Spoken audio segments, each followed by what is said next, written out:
जानकारी यह आ रही है कि इजराइल के बम्बार्डमेंट में कोई भी टेलीकम्युनिकेशन लाइन अब नहीं बची है। सब कुछ कम्युनिकेशन ब्लैकआउट हो चुका है। आगे हम आपको बताएंगे कि इजराइल ने हवाई हमले के लिए पहली बार एक साथ 100 विमानों का इस्तेमाल क्यों किया। लेकिन उससे पहले इस वक्त की एक बड़ी खबर आ रही है। आज रात फिर हो सकता है गाजा पर भीषण हमला, लेकिन आज फुल मून नाइट है, तो देखिए तस्वीरें आज बहुत अलग होंगी। इजरायली सेना ने गाजा के लोगों को सख्त चेतावनी दी है। उत्तरी गाजा के लोग इलाका तुरंत छोड़कर चले जाएं। आईडीएफ ने कहा अपनी सुरक्षा के लिए तुरंत उत्तरी गाजा को छोड़ दें। दूसरी बड़ी खबर आ रही है, आईडीएफ ने उत्तरी गाजा में चेतावनी के पर्चे गिराए। पर्चे में लिखा है उत्तरी गाजा एक युद्ध क्षेत्र है, इलाका सुरक्षित नहीं, तुरंत दक्षिण की ओर जाएं।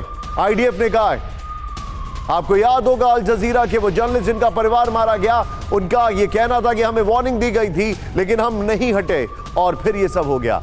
इस सब के बीच में एक और बड़ी खबर, इजराइल के रक्षा मंत्री की हमास को सीधी चेतावनी, युद्ध के एक चरण से गुजरे, गाजा की जमीन हिल गई। कल हमने गाजा पर जमीन और हवाई हमले किए, सेना को निर्देश, आतंकियों के सफाए तक ऑपरेशन जारी रहेगा। तीनों ब्रेकिंग, तीनों शॉट के साथ सीधे चलिए जल के किसी सर के पास। सर, वॉर गेम्स आपने डिजाइन भी किए हैं, आपने कई बैटल्स में इंपॉर्टेंट रोल भी अदा किया है। मैं आपसे समझना चाहूंगा, full moon night military operations में ये एक बेनिफिट है या एक डिसएडवांटेज है, या ऑपरेशनल हैजार्ड है, या ऑपरेशनल स्ट्रेंथ है? फुल मून नाइट कैसे आप इसको देखते हैं आज? जय हिंद निशांत। जय हिंद साहब। देखिए, full moon night and absolutely no light, ये दो चीजें हैं जिसका आप इस्तेमाल करते हैं ऑपरेशन के अपनी सूझबूझ से। ये आपके लिए डबल कटिंग एज वेपन्स भी हो सकती है, आपके एडवांटेज में भी जा सकती है, आपके डिसएडवांटेज में।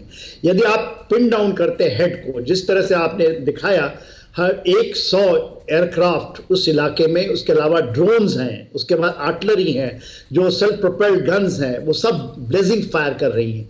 तो आपको एक डेफिनेट टारगेट के लिए, क्योंकि मिसाइल बेसिस को मेरे ख्याल से वो बर्बाद कर रहे हैं, और ये रेड है, ये जो आर्मर्ड की रेड हो रही है, एक डिफरेंट है। हम इन्फेंट्री के रेड्स करते थे, deep penetrate and then एक्सफिल्ट्रेट।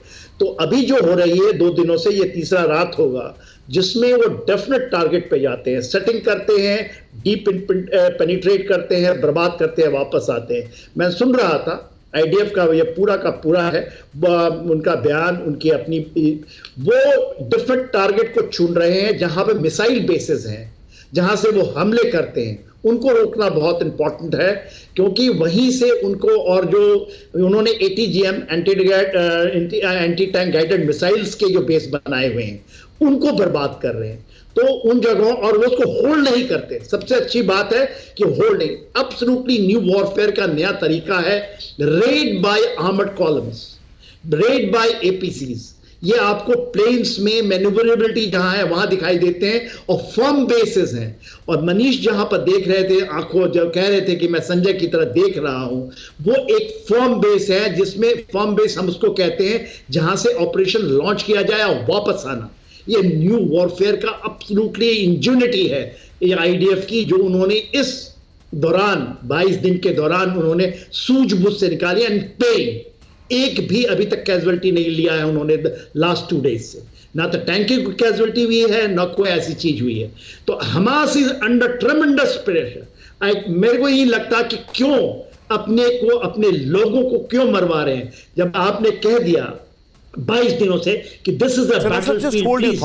Just hold your thought. मैं आपसे एक और सवाल पूछूंगा, वो हॉस्पिटल्स के लिहाज से है। एक बड़ी इंटरेस्टिंग रिपोर्ट है कि हॉस्पिटल्स हमास का बेस है, तो फिर क्या करेगी आईडीएफ? ये मेरा एक सवाल होगा आपसे, लेकिन उससे पहले इजरायली एयरफोर्स की एयर स्ट्राइक को कुछ नंबर के जरिए हम आपको समझाते हैं, ऑपरेशन की पूरी पिक्चर आपको क्लियर हो जाएगी। इजरायली एयरफोर्स ने ऑपरेशन में 100 फाइटर जेट्स का इस्तेमाल किया है। नंबर 1, विमानों के निशाने पर हमास की करीब 150 अंडरग्राउंड फैसिलिटी है। इसको जरा होल्ड करिएगा, मैं चाहूंगा प्लीज स्टिकर ऑफ करिए जरा। ये अब देखिए, करीब 150 अंडरग्राउंड फैसिलिटी है। फिर अंडरग्राउंड फैसिलिटी में खास तौर पर सुरंग टारगेट बन रही है, क्योंकि आईडीएफ के सामने ग्राउंड ऑपरेशन के लिए 500 किलोमीटर सुरंगों का यही नेटवर्क सबसे बड़ी बाधा है। इसके अलावा इन सुरंगों में बैठे 2500 लड़ाके इजरायली सेना के लिए चुनौती बने हुए हैं। क्योंकि जानकारी के मुताबिक 7 अक्टूबर के हमले को 2500 लड़ाकों ने अंजाम दिया था। हमले के बाद वो इन सुरंगों में आकर छिप गए थे। इजराइल की एयरफोर्स के 100 विमानों ने बीती रात गाजा में 150 ठिकानों पर एयर स्ट्राइक की है। यह अटैक हमास की अंडरग्राउंड फैसिलिटीज जैसे सुरंग, बंकर को टारगेट कर किए गए हैं। आईडीएफ के एयर ऑपरेशन की जो जानकारी सामने आई है उसके मुताबिक एयर स्ट्राइक के निशाने पर हमास के सुरंग, अंडर एंड ओवरग्राउंड बंकर्स, फिर sniper post, Hamas naval dock, rocket launcher sites, missile launch pads, communication system और एकमात्र इंटरनेट केबल सेंटर था। इसके अलावा हवाई हमलों में हमास के कई लड़ाकों के मारे जाने का दावा है। इजरायली फाइटर जेट्स ने बंकर बस्टर बम का इस्तेमाल कर हमास के ठिकानों को टारगेट किया है। बंकर बस्टर बम क्या है, कितने घातक हैं, ये रिपोर्ट देखें।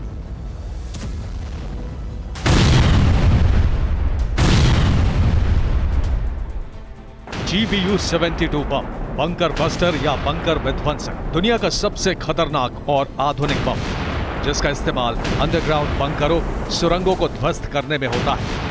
इजरायली एयरफोर्स ने इसी बम के जरिए हमास की 150 अंडरग्राउंड फैसिलिटी, जिनमें सुरंग और बंकर शामिल हैं, उन्हें तबाह किया है।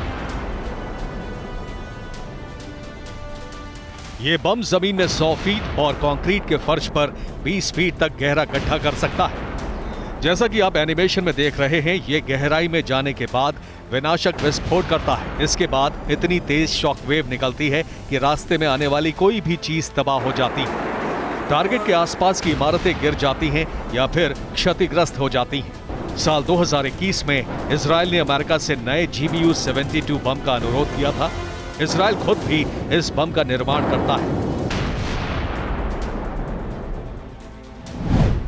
करीब 2200 किलोग्राम वजनी बंकर बस्टर बम 2 तरह के होते हैं। पहला वर्जन, इस बम के आगे के हिस्से को खास तौर पर डिजाइन किया जाता है। यह नुकीला होता है ताकि वजन और ग्रेविटी का फायदा उठाकर तेज रफ्तार से जमीन के अंदर चला जाए और विस्फोट करे। दूसरा वर्जन, इसमें 2 बम होते हैं। पहला साइज में छोटा होता है जो टारगेट पर छेद करता है। दूसरा बड़ा हिस्सा अंदर जाकर भयानक विस्फोट करता है।